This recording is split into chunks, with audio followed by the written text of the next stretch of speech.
Shalom semuanya. Pada waktu tanggal 20 Februari 2022, waktu saya berulang tahun yang ke-73, saya membaca dari Markus 4 ayat 26 sampai dengan 29 yang berkata seperti berikut. Lalu kata Yesus, beginilah hal kerajaan Allah itu. Seumpama orang yang menaburkan benih di tanah. Lalu pada malam hari ia tidur, dan pada siang hari ia bangun, dan benih itu mengeluarkan tunas. Dan tunas itu makin tinggi. Bagaimana terjadinya? Tidak diketahui orang itu. Bumi dengan sendirinya mengeluarkan buah. Mula-mula tangkainya, lalu bulirnya, kemudian butir-butir yang penuh isinya dalam bulir itu. Apabila buah itu sudah cukup masak, orang itu segera menyabit. Sebab musim menuai sudah tiba. Melalui perikop ini, Tuhan berkata bahwa musim menuai sudah tiba. Musim menuai sudah tiba. Hari-hari ini kita sedang memasuki masa penuaian jiwa. Masa penuaian bagi generasi muda yang kita kenal dengan generasi Yeremia. Masa penuaian jiwa yang terbesar dan yang terakhir. Dan Tuhan ingatkan bahwa masa penuaian jiwa itu identik dengan masa peperangan rohani yang dahsyat. Karena itu kita harus menjadi pemenang. Pada waktu Yosua menggantikan Musa untuk masuk dan merebut tanah perjanjian, maka supaya menjadi pemenang, Tuhan berpesan kepada Yosua dalam Yosua 1 ayat 7 sampai dengan 9 yang berkata, hanya kuatkan dan teguhkanlah hatimu dengan sungguh-sungguh. Bertindaklah hati-hati sesuai dengan seluruh hukum yang telah diperintahkan kepadamu oleh hambaku Musa. Janganlah menyimpang ke kanan atau ke kiri, supaya engkau beruntung kemanapun engkau pergi. Janganlah engkau lupa memperkatakan kitab Taurat ini, tetapi renungkanlah itu siang dan malam, supaya engkau bertindak hati-hati sesuai dengan segala yang tertulis di dalamnya. Sebab dengan demikian perjalananmu akan berhasil dan engkau akan beruntung. Bukankah telah kuperintahkan kepadamu, kuatkan dan teguhkanlah hatimu. Jangan kecut dan tawar hati, sebab Tuhan Allahmu akan menyertai engkau kemanapun engkau pergi. Supaya kita menjadi pemenang seperti Tuhan berbicara kepada Yosua, maka yang harus kita lakukan adalah yang pertama, kuatkan dan teguhkanlah hatimu. Jangan kecut dan tawar hati, sebab Tuhan akan menyertai kita. Katakan amin. Yang kedua, jangan menyimpang ke kanan atau ke kiri.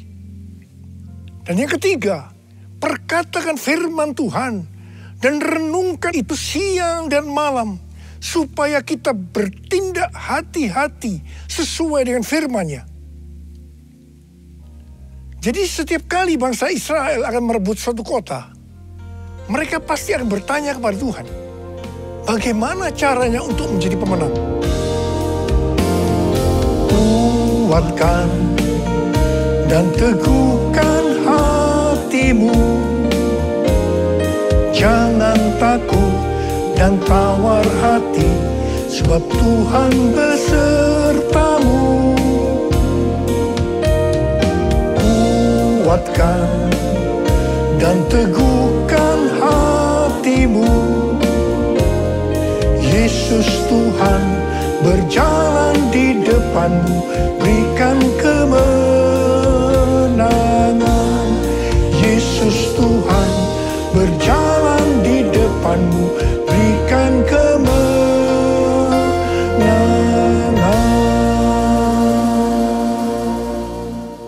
Pada suatu hari, ketika mereka akan merebut kota Ai, mereka tidak bertanya kepada Tuhan, Karena menganggap Ai adalah kota kecil dan jumlah orangnya sedikit. Jadi mereka menganggap enteng. Tetapi apa yang terjadi? Justru mereka kalah perang. 36 orang mati. Ini membuat mereka sangat tawar hati. Mereka berseru-seru meminta ampun kepada Tuhan. Pertanyaannya, mengapa mereka bisa tidak bertanya kepada Tuhan? Padahal di setiap langkah mereka, setiap kali mereka merebut satu kota, mereka akan bertanya kepada Tuhan. Jawabannya, Tuhan yang mengizinkan mereka lupa bertanya. Karena ada dosa dari Achan yang mengambil barang yang dikhususkan. Sehingga Tuhan murka terhadap orang Israel. Kekalahan bangsa Israel ini merupakan pelajaran bagi kita. Kalau kita teledor dengan hal-hal yang seharusnya kita bertanya kepada Tuhan, tetapi tidak kita lakukan, sehingga terjadi hal-hal yang tidak kita inginkan, kita harus introspeksi. Apakah ada dosa yang kita lakukan yang belum diselesaikan dengan Tuhan? Sebab ini akan bisa berakibat seperti yang dialami oleh bangsa Israel. Kalau kita melihat pesan Tuhan Yesus kepada 7 sidang jemaat dalam Wahyu 2 dan Wahyu pasal 3, di mana ini juga berbicara tentang pesan Tuhan Yesus kepada gereja sepanjang masa, termasuk gereja masa kini, maka selalu akan diakhiri dengan kata-kata sebagai berikut. Barang siapa bertelinga, hendaklah mendengarkan apa yang dikatakan oleh Roh kepada jemaat-jemaat. Dan barang siapa menang, upahnya adalah masuk surga. Sekali lagi, bahwa peperangan rohani berhubungan erat dengan menjadi pemenang. Kita harus menjadi pemenang dalam melawan dosa, iblis, dan kedagingan kita. Kuncinya adalah mendengarkan apa yang dikatakan oleh Roh dan melakukannya. Ingat saudara, hanya para pemenang yang masuk surga. Kisah Para Rasul 13 ayat 22 berkata bahwa tentang Daud, Allah telah menyatakan, aku telah mendapat Daud bin Isai, seorang yang berkenan di hatiku dan yang melakukan segala kehendakku. Daud berkenan di hati Tuhan karena melakukan segala kehendaknya. Tadi dikatakan bahwa pemenang adalah orang yang mendengarkan apa yang dikatakan oleh Roh dan melakukannya. Jadi Daud adalah seorang pemenang. Ini tidak berarti bahwa Daud tidak pernah berbuat dosa. Mungkin dosa Daud dengan peristiwa Batsheba merupakan dosa yang sangat besar. Tetapi yang penting, bagaimana Daud menyelesaikan dosa itu dengan Tuhan. Tidak banyak orang seperti Daud yang ketika ditegur dosanya langsung mengaku dan minta ampun. Banyak yang justru sebaliknya, mereka belit dan tidak jujur. Selain itu, Daud tidak berulang-ulang melakukan dosa yang sama. Kalau dia sudah bertobat terhadap suatu dosa, dia akan benar-benar bertobat dan tidak akan mengulangi lagi. Pada waktu itu, Daud lari dari Yerusalem karena anaknya Absalom memberontak dan mau membunuh dia.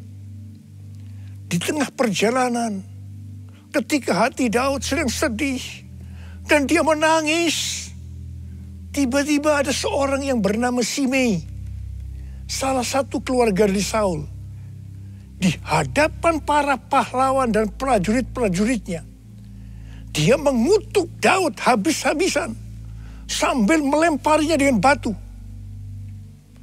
Pada waktu Abisai, seorang pahlawan dari Daud, melihat itu, dia minta izin kepada Daud untuk memenggal kepala Simei. Tetapi apa jawaban Daud? Perhatikan jawaban Daud ini. Biarlah dia mengutuk. Sebab apabila Tuhan berfirman kepadanya, Kutukilah Daud. Kita bisa apa? Sedangkan anak kandungku ingin mencabut nyawaku. Apalagi dia yang bukan keluargaku. Biarkanlah dia. Dan biarkan dia mengutuk. Sebab Tuhan yang telah berfirman padanya demikian. Mungkin Tuhan akan memperhatikan kesengsaraanku ini. Dan Tuhan akan membalas yang baik kepadaku. Sebagai ganti kutuk orang itu kepadaku hari ini. Saudara, dalam pelayanan saya, mungkin saya ini termasuk salah seorang hamba Tuhan yang paling banyak dimaki-maki dan dikutuki orang. Terus terang saya banyak belajar dari Daud ini.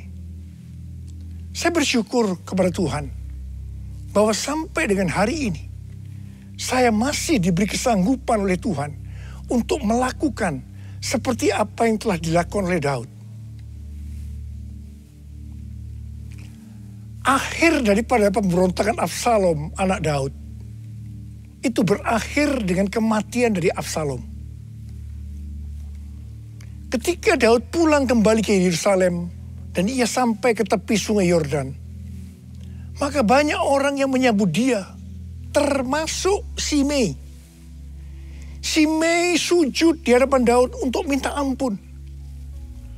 Di sini kembali Abisai, pahlawan Daud, salah seorang pahlawan Daud tadi, yang pernah minta izin untuk memenggal kepala Shimei, berkata kepada Daud agar Shimei dihukum mati karena dia mengutuki orang yang diurapi Tuhan.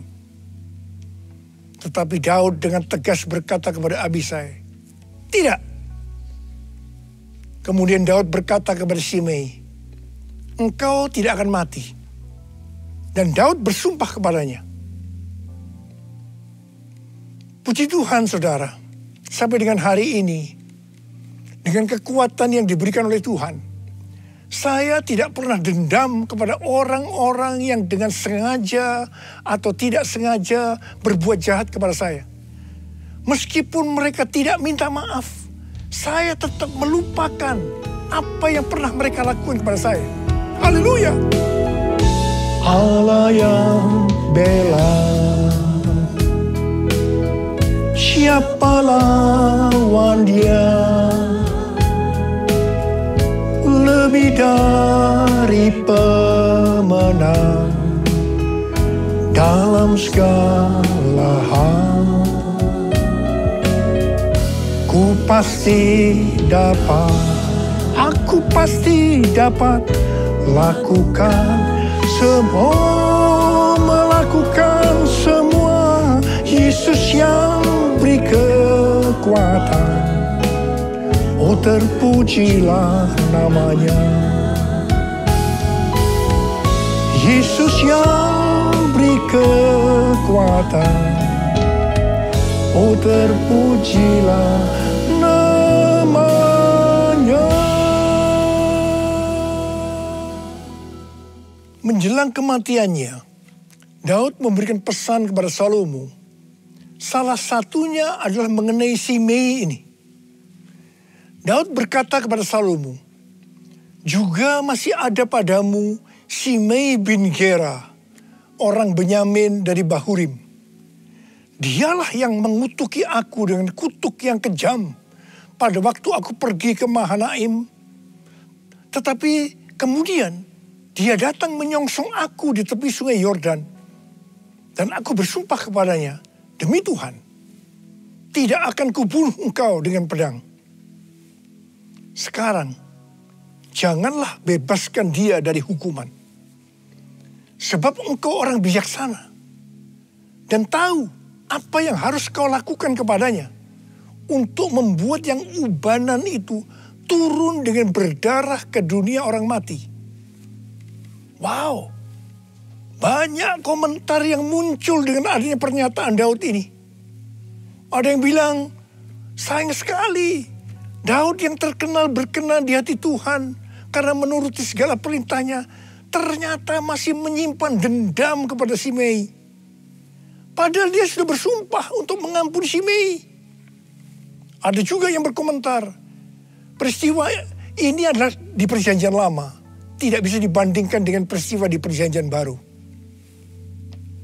Tapi bagi saya, secara pribadi, waktu saya membaca peristiwa ini, justru mempunyai pengertian yang berbeda dengan tafsiran yang ada di atas tadi. Bagi saya, ini bukan karena Daud dendam kepada Shimei, tetapi karena Tuhan yang akan menghukum Shimei karena perbuatannya kepada Daud. Tuhan memberitahukan hal itu kepada Daud, dan Daud memberitahukannya kepada Salomo. Cerita ini belum berakhir.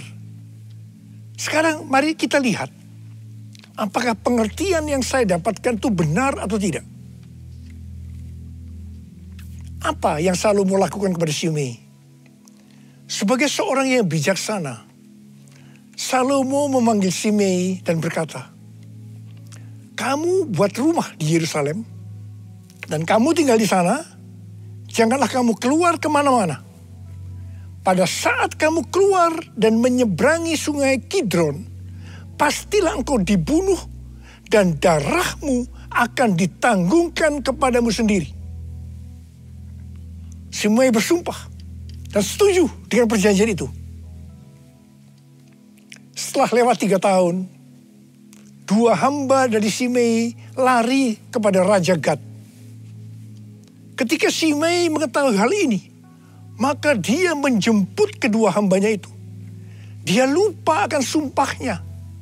Atau lebih tepat saya pakai istilah, bahwa Tuhan membuat dia lupa pada sumpahnya.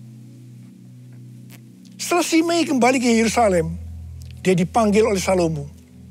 Dia diingatkan akan perjanjian yang mereka buat dengan bersumpah.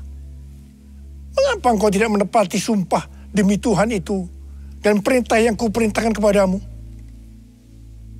Kemudian Salomo berkata kepada Shimei, "Engkau sendiri tahu dalam hatimu segala kejahatan yang kamu perbuat kepada Daud ayahku. Maka Tuhan telah menanggungkan kejahatan itu kepadamu sendiri."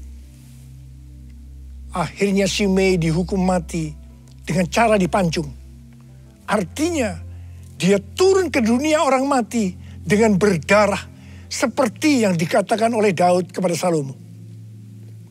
Di sini jelas sekali bahwa bukan Daud yang dendam kepada Shimei, tetapi Tuhan sendiri yang menghukum Shimei karena kutukan-kutukan jahat yang keluar dari mulutnya kepada Daud.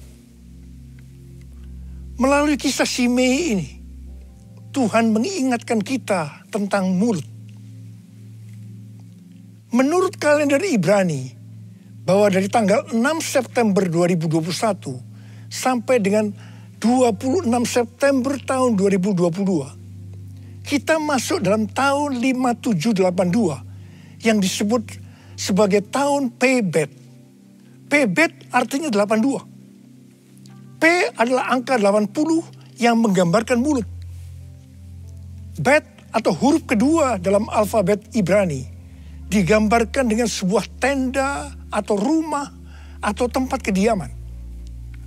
Ada 2 tempat tinggal dari umat manusia. Yang pertama adalah di bumi. Dan yang kedua, di sorga atau di neraka. Sekarang dalam tahun 5782 atau Pebet ini, kita diingatkan bahwa kita masih hidup dalam dunia ini. Tetapi segala apa yang kita lakukan, apa yang kita ucapkan, apa yang kita tuliskan dan ucapkan di media sosial, bukan seperti cara-cara dunia, tetapi harus dengan cara surga. Microsoft merilis tentang indeks keberadaban digital atau Digital Civility Index yang menunjukkan tingkat keberadaban pengguna internet atau netizen sepanjang tahun 2020. Ternyata tingkat keberadaban netizen di Indonesia sangat rendah. Dari survei terhadap 16.000 responden di 32 negara, Indonesia berada di peringkat 29. dan yang terburuk di Asia Tenggara. Wow, saya percaya dari netizen ini pasti juga termasuk orang-orang Kristen. Saya akan mengingatkan kepada saudara tentang perkataan Tuhan Yesus dalam Matius 12 ayat 36 dan 37 yang berkata, "Tetapi aku berkata kepadamu, setiap kata yang sia-sia yang diucapkan orang harus dipertanggungjawabkannya pada hari penghakiman. Karena menurut ucapanmu engkau dibenarkan, dan menurut ucapanmu pula engkau akan dihukum." Tuhan Yesus akan datang segera. Maka karena itu, kita semua harus berhati-hati dengan mulut kita. Dengan apa yang kita tulis atau perkatakan di media sosial. Apakah itu hoax atau ujaran kebencian, supaya jangan kita dihukum. Mulutku penuh dengan pujian kepadamu ya Yesus Tuhan. Sepanjang hari ku beri penghormatan kepadamu ya Allahku.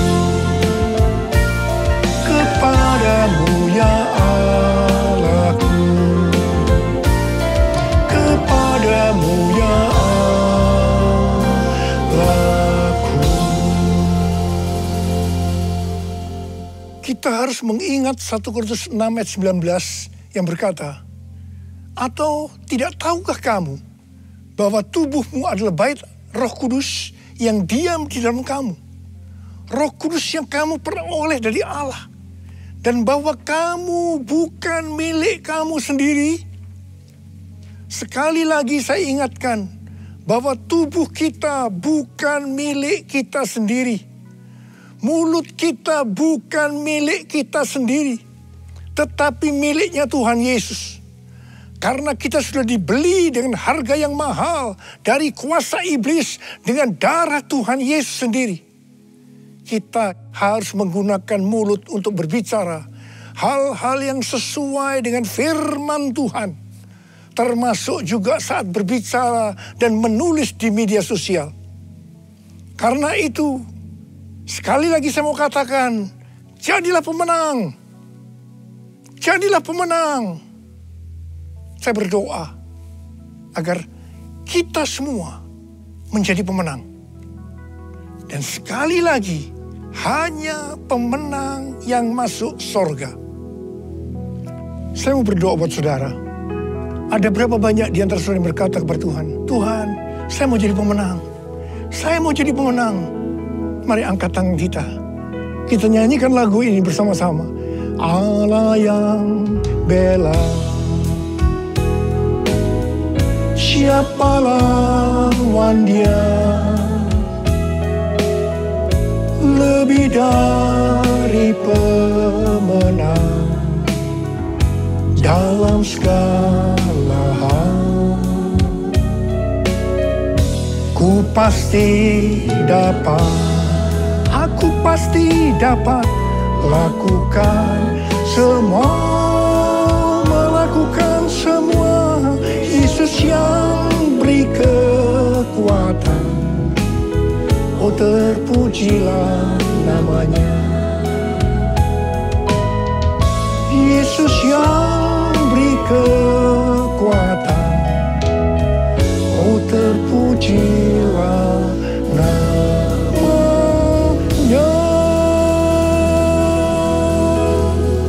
Dialah masyarakat bala bala bala bala bala bala bala.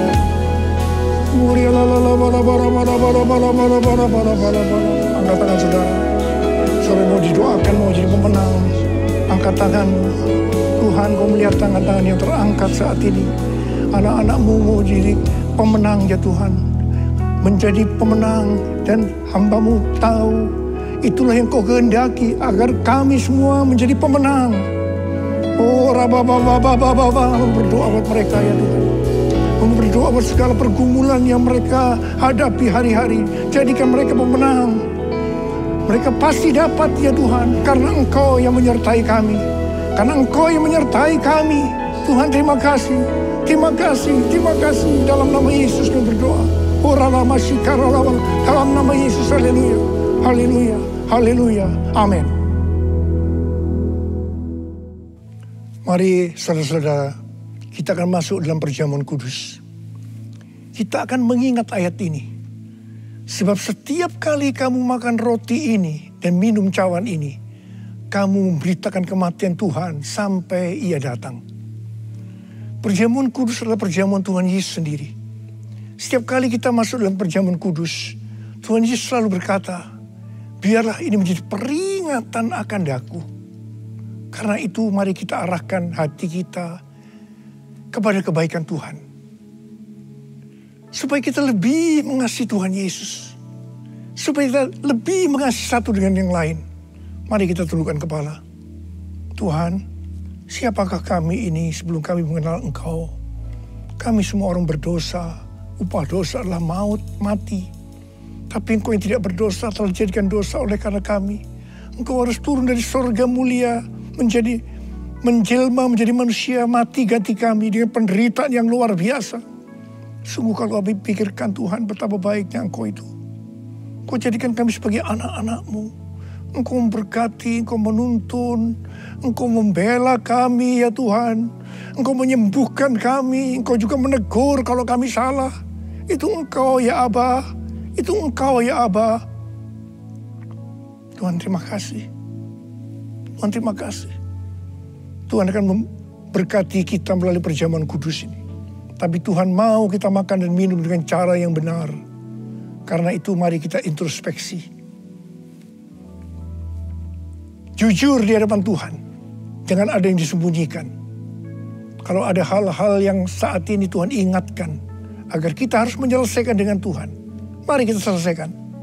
Mari kita selesaikan sebelum kita masuk dalam perjamuan kudus. Katakan, ampuni saya Tuhan. Ampuni saya. Ampuni saya Tuhan, ampuni saya. Kau melihat anak-anak-Mu yang sedang meminta ampun kepadamu ya Aba. Ampuni mereka, ampuni juga hamba-Mu ini. Ampuni kami semua. Bapa, terima kasih. Kami akan masuk dalam perjamuan kudus dengan hati yang penuh ucapan syukur. Dalam nama Yesus kami berdoa. Amin. Sekarang mari kita angkat roti di tangan kanan kita tinggi-tinggi. Sebab apa yang telah kuteruskan kepadamu telah aku terima dari Tuhan. Yaitu bahwa Tuhan Yesus pada malam waktu diserahkan mengambil roti. Dan sesudah itu ia mengucap syukur atasnya. Ia memecah-mecahkannya dan berkata, inilah tubuhku yang diserahkan bagi kamu. Perbuatlah ini menjadi peringatan akan aku. Sudah dikasih Tuhan, bukankah roti yang kita pecah-pecahkan ini adalah persekutuan kita dengan tubuh Kristus. Mari kita makan dalam nama Yesus.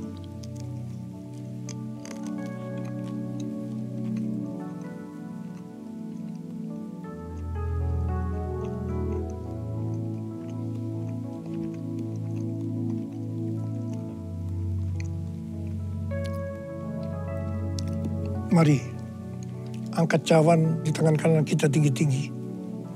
Demikian juga ia mengambil cawan sesudah makan, lalu berkata, cawan ini adalah perjanjian baru yang dimeteraikan oleh darahku. Perbuatlah ini setiap kali kamu meminumnya menjadi peringatan akan aku.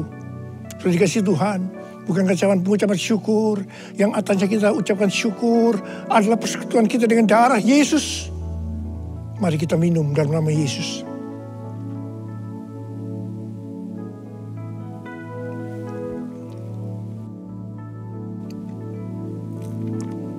Mari angkat tangan kita. Ucapkan syukur kepada Tuhan. Dengan suara. Jangan diam. Tuhan terima kasih. Tuhan terima kasih buat kebaikan-Mu ya Tuhan. Oh rala bara. Terima kasih. Terima kasih Tuhan. Terima kasih. Tuhan terima kasih. Tuhan, Engkau melihat anak-anak-Mu semua ya Tuhan. Engkau mengasihi mereka. Berkati mereka, Engkau menyembuhkan mereka yang sakit, yang dalam persoalan, Engkau memberikan jalan keluar. Mujizat terjadi dalam kehidupan mereka. Terima terima kesembuhan, terima mujizat Tuhan, terima. Terima kasih ya Abba. Terima kasih ya Abba. Terima kasih. Terima kasih Yesusku. Terima kasih Yesusku. Puji syukur hanya bagi Tuhanku. Terima kasih Yesusku. Terima kasih Yesusku. Puji syukur hanya bagi Tuhanku. Terima kasih. Terima kasih Yesusku. Terima kasih Yesusku. Puji syukur hanya bagi Tuhanku. Terima kasih Yesusku. Terima kasih Yesusku. Puji syukur hanya bagi Tuhanku. Puji syukur hanya bagi Tuhanku. Puji syukur hanya bagi Tuhanku.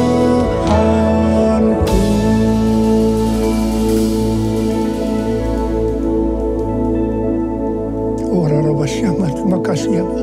Terima kasih, terima kasih, terima kasih, terima kasih ya Pak. Terima kasih. Angkat tangan saudara, terimalah berkat Tuhan. Kasih karunia yang berlimpah-limpah daripada Allah Bapa dalam anak yang tunggal Yesus Kristus. Persekutuan yang manis dengan Roh Kudus menyertai saudara sekalian mulai hari ini. Sampai Tuhan Yesus datang menjemput kita di awan-awan dan bahkan sampai selama-lamanya. Yang percaya bersama-sama katakan, Amin.